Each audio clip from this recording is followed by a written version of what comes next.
Well, I'm sitting here with this 76 twin reverb from last week.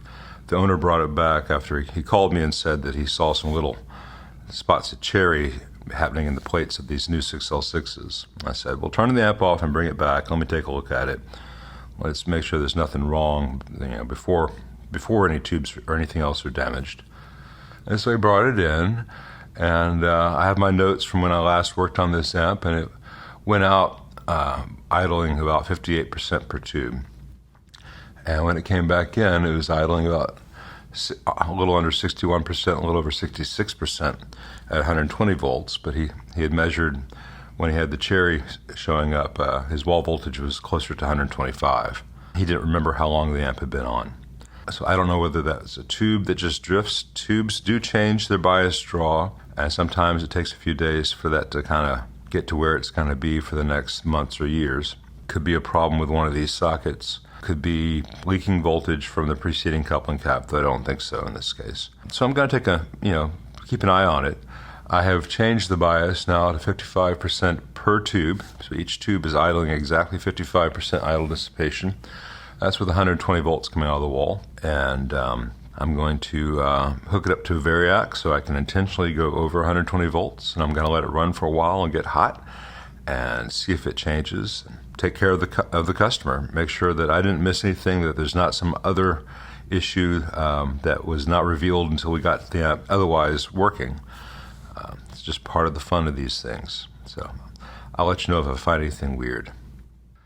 And this is that 6505 Plus from last week. The owner said that after it had been on for like 30 hours, it began to make really awful hums and pops and static noises and big pops if you change channels.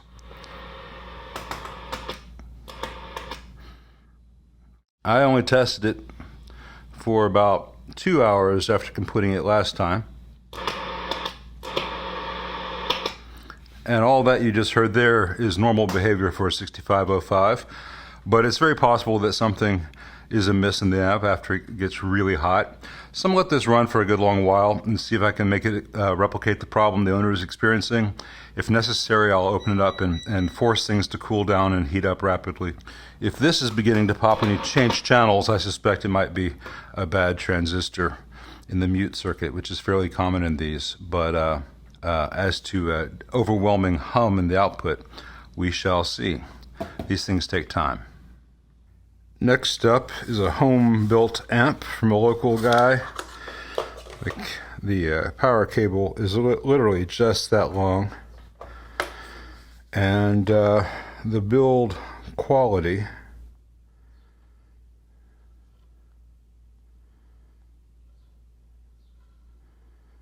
is leaves a lot to be desired. And normally I would turn this away just because I don't want to make a change in this thing and then end up owning it and it becomes my amp. It just has so many things that are done poorly.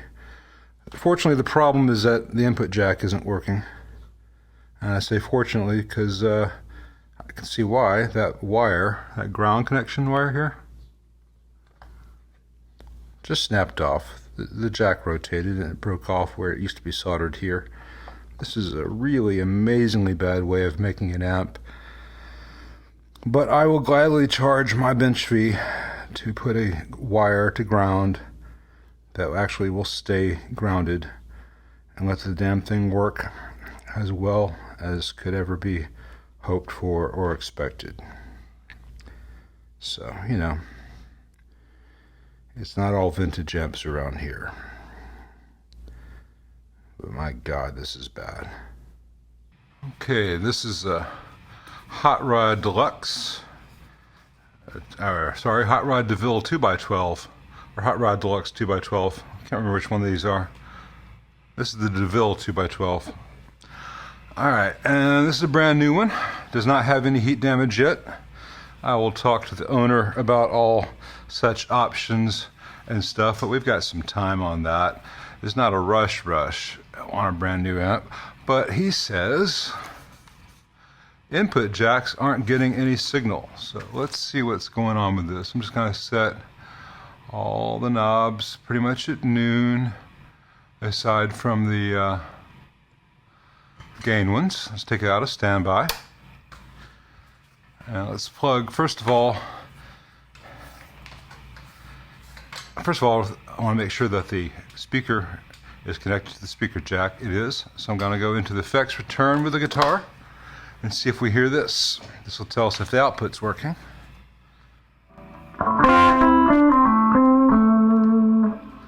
No problem there. So let's turn the volume down and let's go into each input jack.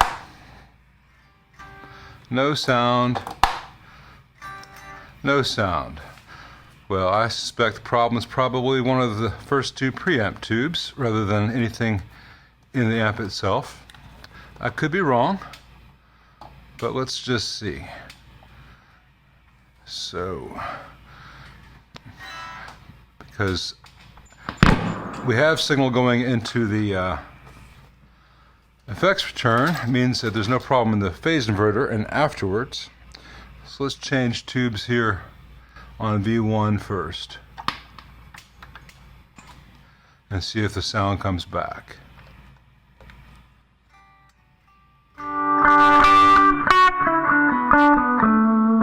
Yep. It's a bad Groove Tubes 12AX7, a brand new one. So I will talk to the owner about ordering a new tube for this. And this 12AX7 that was not working is running unusually warm. 12AX7s in this position usually don't get warm at all. It was quite warm. So now a note on this Groove Tubes ECC 83. That is a JJ. It says Groove Tubes, it's just a JJ. Groove Tubes does not make tubes. They just buy tubes, stick their logo on it, and sell it to you at an upcharge, which would be fine if they were actually sorting through and getting the best of the best, but they're not. That's an off-the-shelf JJ that just happens to say GT Groove Tubes Premium. But it's got the same little inked stamp that I'm seeing on the newer JJs. Same plate structure, I mean. This is not supposition. But anyway, from the owner's perspective, that's great news. He's 20, 30 bucks away from a new working amp, and life will be good, and there won't be any big fee from me. So I've got all the new old tubes in the 63 AC30. So Mullard for the rectifier, Harman for the EL84s, Mullard for the ECC 83s, and a Sylvania for the ECC 82. Everything seems to be pretty much okay. All the tubes have a good amount of gain. There's no big noise issues. Only one of the preamp tubes is microphonic. That's in this position here, which is this one right here, which is only used for the LFO, for the oscillator, so there's no audio in it. That's not a problem. These two EL84s are ever so slightly microphonic. I don't think it's enough to be a problem. The EL84s aren't quite as well matched as the quad of new tubes that I had in there this morning, which means that there's a little bit more background hum in an AC30 or other low filtered cathode biased amp. If you hear hum that you did not before, it's typically a sign that your output tubes are not well matched and you have less common mode cancellation. But it seems to be well within acceptable levels. If the owner likes the sound of these or perceives that he likes the sound of these old tubes better than new tubes, that's fine. It's safe. I also tested each channel for DC leakage on the tube grid. None's present.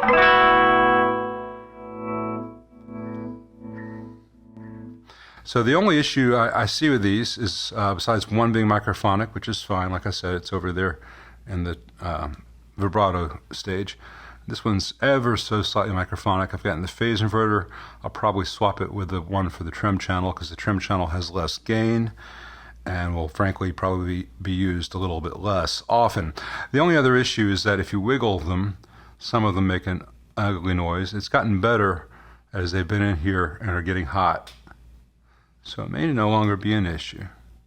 Might be more of an issue if I raise the channel volumes. Like that. Nothing too bad.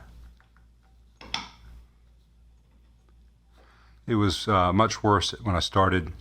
I had already cleaned the heck out of all of these tube sockets, but I think I need to go and clean the pins of those old preamp tubes and maybe slightly, very carefully splay them outwards a little bit for a more firm mechanical contact with the tube sockets.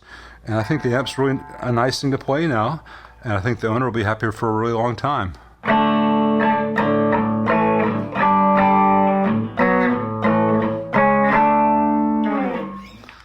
I know I would be. Coming back to this twin, it's been on about 3 hours now, and the bias is stable, has not changed. Oh, everything's fluctuating a tiny bit as the wall voltage changes by 2 volts here and there. I think it's probably, most likely, just a case that those tubes took a while to settle in, a little bit longer than normal, but now that they have, everything should be fine. So, fingers crossed, I think this is ready to go back to the owner. I was wondering why they even had all that white goop here. It's because the plastic threads on the bushing there broke, and so there's no way to tighten it. So this jack needs to get replaced. Slippery slope. Alright, 2 birds with 1 stone. A new jack that will not ever come loose. It's a Switchcraft 12A with a tooth washer. It intrinsically makes ground. And this problem can never happen again with this jack in this amp. The reasons to use a Cliff or Neutrik jack that's isolated from the chassis is for when you need to either run the ground somewhere else, you want to steer the ground, or you want to have it isolated for some other purpose, or for aesthetics, where you may have some jacks that you do want grounded, others that you don't, and you just use the Cliff or Neutrik style for all of them so they match. In this case, aesthetics go out the window. There's nothing aesthetic in this amp, and the ground was being made at the input anyway. So that Switchcraft is definitely the way to go. Suppose I'll fire this thing up, see what it sounds like now. Yikes. Alright, when the amp has been on a while, about 20 minutes, I begin to hear a high-pitched whistle that comes and goes. It's like a teapot whistling away in a distant room. If I put it in standby, it stops. It's come back pretty instantly that time. Sometimes it fades back up over the course of a minute or two. It's unrelated to any of the channel volume or controls. None of the presence or resonance controls seem to affect it.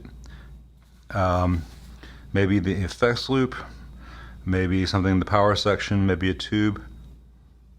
It's getting louder. It changes in pitch. I don't know if the little mic I'm wearing will hear this. It's gone now. Anyway, these are the things I take note of as I just let an amp sit. And I'm going to let this one sit for a while longer on the high gain channel with the volume up a little bit, the volume master like that, so I can hear it in the background as I work on other things. And if that changes, if it begins to hum, if that whistle gets louder, etc., then I can pay it active attention. But I'm just going to let that annoy me in the background for a while I work on other stuff. Alright, this is that Hot Rod Deluxe that had the bad preamp tubes, got a new tongue saw in there.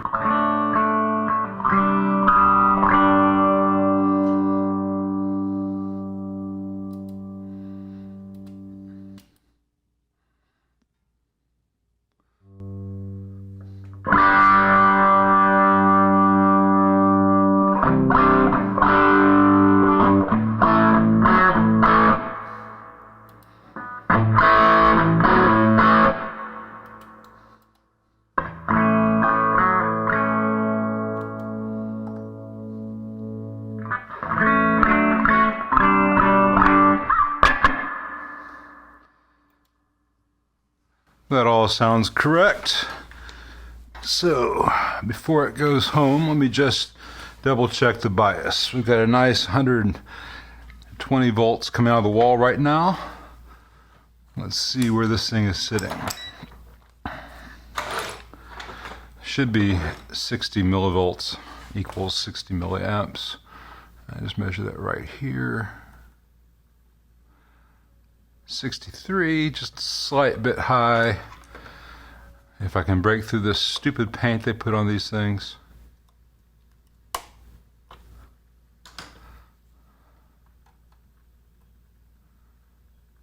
$57.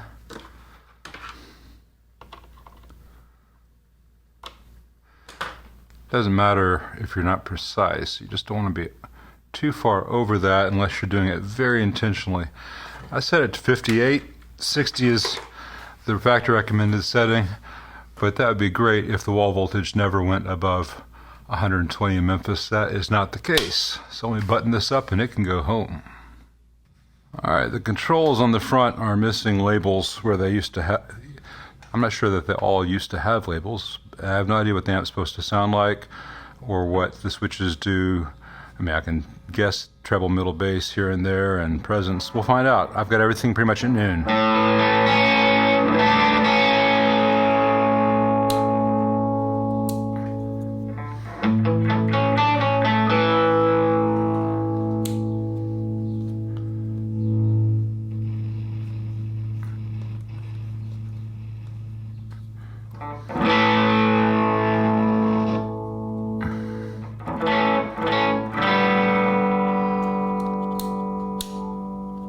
That's a bright switch. Doesn't seem to do much, but it's a bright switch. Okay,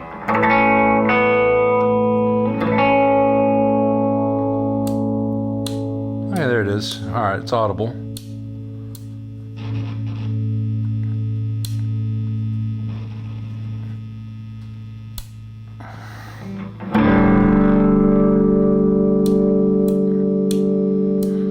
That's some kind of upper mid thing. I don't know what this pot does, but it's dirty. Let's give it a squirt.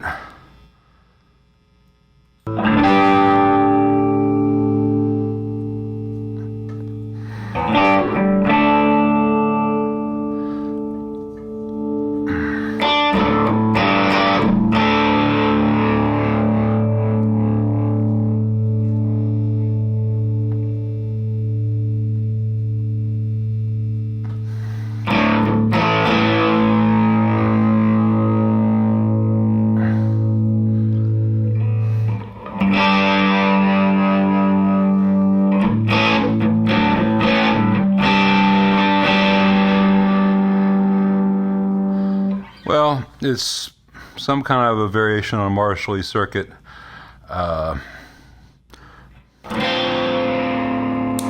With an added post-phase inverter master volume.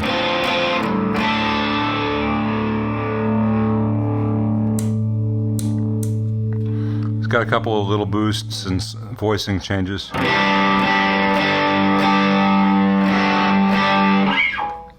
Hope it works really well for many, many years for the owner and never comes back on my bench again, because I suspect that this thing will begin to fall away in spectacular and expensive ways over the coming years.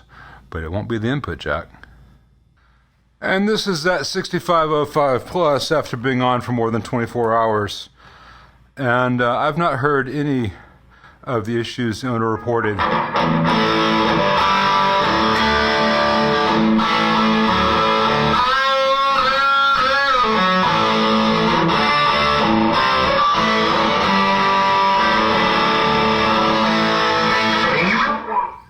However, in conversation with the owner, he keeps repeating this is his first tube amp, and he's playing it with really low master volumes. And I think he's expecting it to behave the way a modeler amp might at a low master volume, where you wouldn't hear the noise. And it's not because it's a tube amp, it's because it's a PV6505 Plus. I could say the same thing if it was a 5150 or an EVH. Or a Mesa Dual Rectifier. They are noisy amps. They have very high background noises. These are the amps that invented the noise reduction boxes, you know, all the hum eliminators and noise gates out there that people use when they play the genres that tend to use these amps. He might have a couple of preamp tubes that could be quieter, but that's inexpensive stuff, and the amp is sounding and behaving the way it's supposed to, even after being on for ludicrously long periods of time. I let this 6505 run a bit longer, and when coming up from a cold start like this, occasionally get those little staticky pops. I think that's what the owner is talking about. And it's possible that whatever tube is doing that, and it's pretty sure it's the tube, might actually be causing some hum. I've not heard that tea kettle whistle again since the first 30 minutes. That might be the same tube, might be another tube.